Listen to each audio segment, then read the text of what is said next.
In November 2021, I was traveling from Philly to Las Vegas to participate in a jiu-jitsu tournament. Usually when I travel, I save money by staying with other teams, but this time I had to stay alone for various reasons. I quickly booked an Airbnb close to the Vegas Strip. I realized later that the neighborhood wasn't the best, but I had booked quickly and didn't want to cancel. When I arrived at the Airbnb place, I didn't see the host. I wouldn't have recognized anyone as the Airbnb profile picture was a flower anyway. The host gave me a code to enter the room. I was staying in a small studio apartment that shared a wall with the host's house. There was only one door to enter and exit the apartment. The first red flag was that the code for the lock on the door was comptoir 34567. This seemed strange, but since the Wi-Fi password was password, I assumed that the host was an elderly person who was not familiar with technology. The reviews for the room were also quite good. Around 9:30 p.m., strange things started happening. I was about to go to sleep and I heard tapping on the window in front of the bed. The window was curtained so I couldn't see the person making the noise. "Huh?" I called out, loud enough so that the person hearing it could hear me. There was silence for a few minutes. Then I heard the tapping on the window again. This time I said hello louder, and it stopped. At this point I was quite agitated and immediately wrote a message to the landlord to ask if it was him tapping on the window. But there was no reply for hours. Around midnight, I heard something outside. Then I heard someone trying the code on the lock on the door. The attempt failed, but after a while I heard the lock open. I threw the blankets off me, ran to the door and slammed it in my face to stop it from opening towards me. "This is my room, get out!" I shouted. "This is my room, Maddle," said a deep voice from the other side of the door. Maddle was the name of the landlord. I started calling the police, and when they arrived, they were not surprised when I explained the situation. The cops said they would wait for me to call an Uber. The landlord was very argumentative and unapologetic. When the Uber arrived, I jumped in and was relieved to get away. The fact that I never saw the person who opened the door still bothers me. I think a trap could have been set. If the landlord knew I was flying in from the east, the window tapping at 21:30 would have been equivalent to 00:30 for me, and the attack would have taken place at about 03:00. Maybe it would have been just a robbery, but the situation could have been much worse.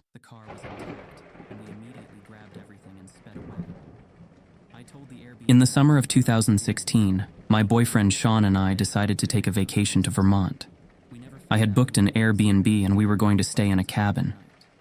The cabin was an old one-room cabin with a stove and an attic. There was no electricity, and it was at the end of an old dirt road in a remote Vermont area. There was a house half a mile away, but the owner was on vacation, so we were alone.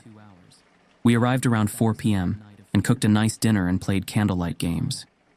We had done a long hike during the day, and by 10 p.m. we were pretty tired.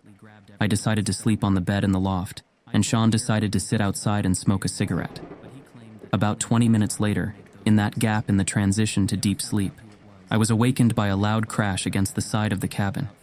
Sean called out to me and asked if it was me. I said no, surprised. It felt like a dream inside me. Sean said he didn't see anything outside, so we thought a tree branch had fallen next to the cabin. I had just started to go back to sleep when I was awakened by another loud noise coming from another side of the cabin. This time I jumped out of bed and went down to the attic. Sean came to me with a worried expression that he was still outside and hadn't seen anyone. Taking the knife and a big stick, he told me to take the sharp things from the room and go back to the attic. He had a calm demeanor, but I could sense that he was a little worried. When I asked him what had happened to me, he said that something was happening outside, that maybe he heard footsteps. I went upstairs to the loft and tried to be very quiet. Sean was waiting below and was prepared with a hunting knife and a large piece of twig. There was silence for a while, then we heard a crunching sound. We couldn't identify the source of this sound, but as we focused on it, we realized that it was a combination of impressive sounds around the cabin. There were loud banging, uneven footsteps, and even the sound of someone trying to climb up the pipe next to the cabin. Sean said, "Hello," in greeting, to no response.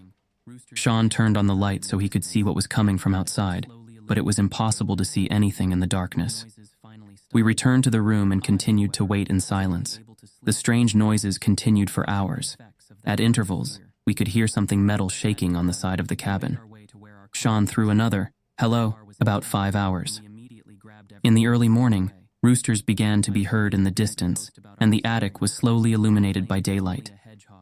The noises finally stopped. I, however, was only able to sleep for 2 hours, fighting the effects of that night of fear. At dawn, we made our way to where our car was. The car was intact, and we immediately grabbed everything and sped away. I told the Airbnb host about our experience, but he claimed that only a hedgehog could make those noises. We never found out who it was, and we still have many questions about that night.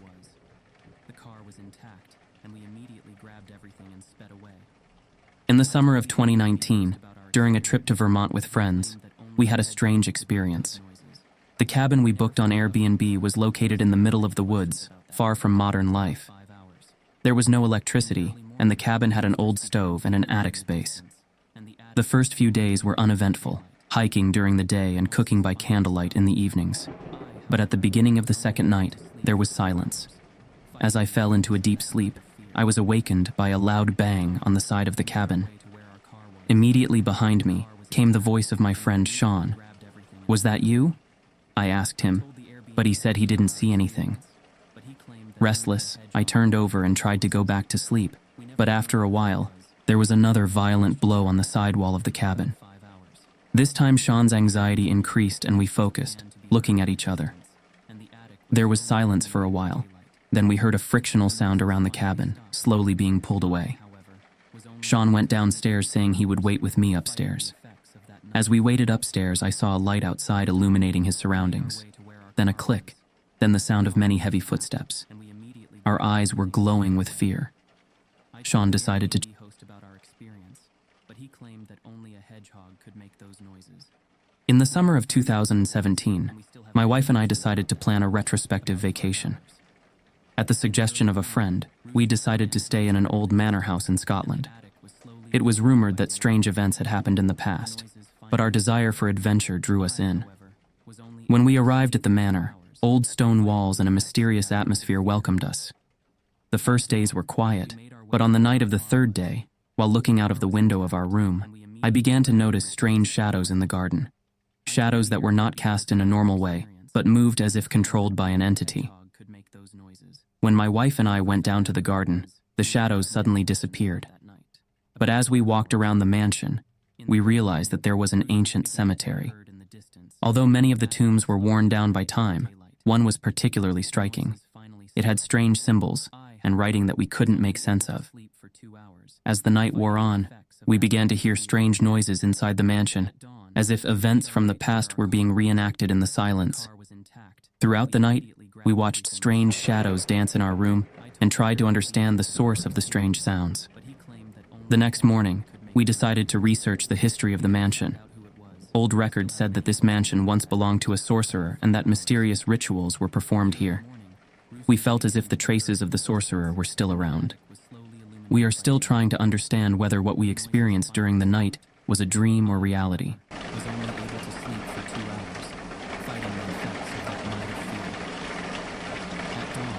We made our way to where our car was. The car was intact, and we immediately grabbed everything and sped away. I told the Airbnb host about our experience, but he claimed that only a hedgehog could make those noises.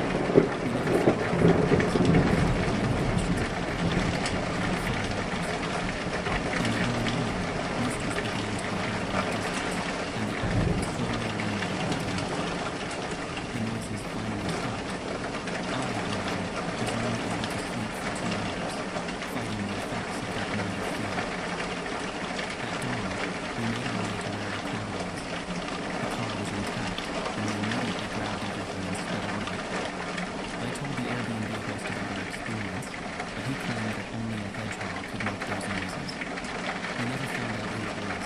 In the early morning, roosters began to be heard in the distance, and the attic was slowly illuminated by daylight. The noises finally stopped. In the early morning, roosters began to be heard in the distance, and the attic was slowly illuminated by daylight. The noises finally stopped. I, however, was only able to sleep for 2 hours, fighting the effects of that night of fear. At dawn, we made our way to where our car was.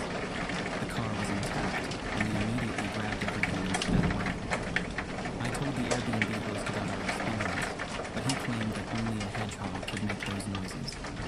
We never found out who it was, and we still have many questions about that night. About 5 hours.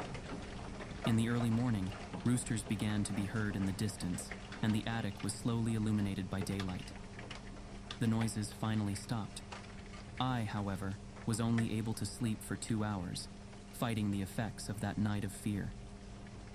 At dawn, we made our way to where our car was.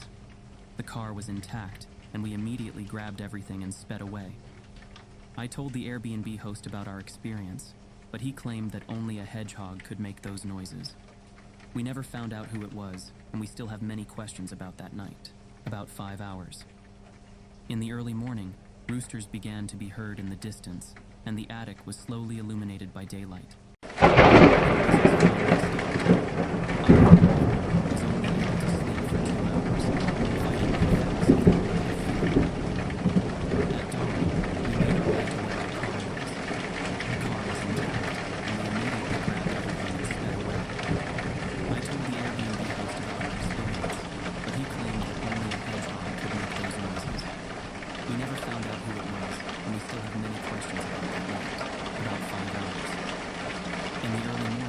Roosters began to be heard in the distance, and the attic was slowly illuminated by daylight. The noises finally stopped. I, however,